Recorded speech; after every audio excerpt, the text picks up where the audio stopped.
ibadah, tetapi juga sebuah tradisi intelektual yang terus hidup dan berkembang. Sejak masa Rasulullah hingga sekarang, umat Islam selalu menghadapi berbagai perubahan zaman. Dan setiap perubahan itu mendorong lahirnya pemikiran-pemikiran baru. Inilah yang membuat Islam tetap relevan, dinamis, dan mampu menjawab tantangan berbagai generasi. Perkembangan pemikiran Islam dapat dilihat dalam 3 fase besar. Pertama, masa klasik. Pada periode ini, diskusi-diskusi besar muncul tentang akidah, filsafat, hingga tafsir.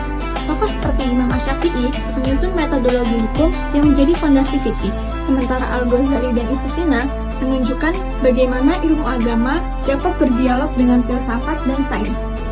Contoh kasusnya yaitu perdebatan antara kaum Mu'tazilah dan Ahlus Sunnah tentang akal dan wahyu yang menggambarkan bagaimana umat Islam mencoba memahami keesaan Tuhan secara rasional sekaligus tekstual.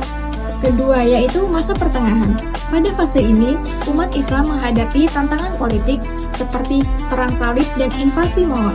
Para ulama mencoba mempertahankan tradisi sambil merespon kondisi sosial dan politik.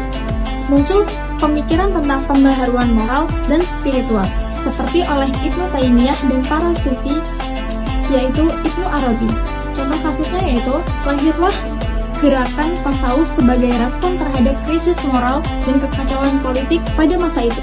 Yang ketiga yaitu masa modern. Masuknya kolonialisme dan kemajuan barat membuat pemikir Islam mencari cara agar umat Islam kembali bangkit.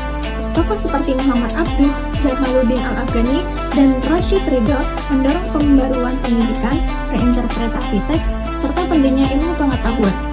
Contohnya yaitu gagasan pembaruan pendidikan Al-Azhar oleh Muhammad Abduh menjadikan Islam selaras dengan sains dan modernitas. Dinamika pemikiran ini menunjukkan bahwa sejak dulu umat Islam tidak pernah berhenti berpikir. Mereka selalu menyesuaikan ajaran Islam dengan realitas zaman tanpa meninggalkan nilai-nilai dasarnya. Hari ini, kita menghadapi tantangan baru, teknologi, media sosial, dan perubahan budaya. Sama seperti generasi sebelumnya, umat Islam perlu terus membuka ruang dialog, belajar, dan beradaptasi agar Islam tetap menjadi rahmat bagi seluruh alam. Dari masa ke masa, pemikiran Islam terus bergerak, berubah, dan tumbuh. Karena selama Islam berpikir, Islam akan selalu hidup.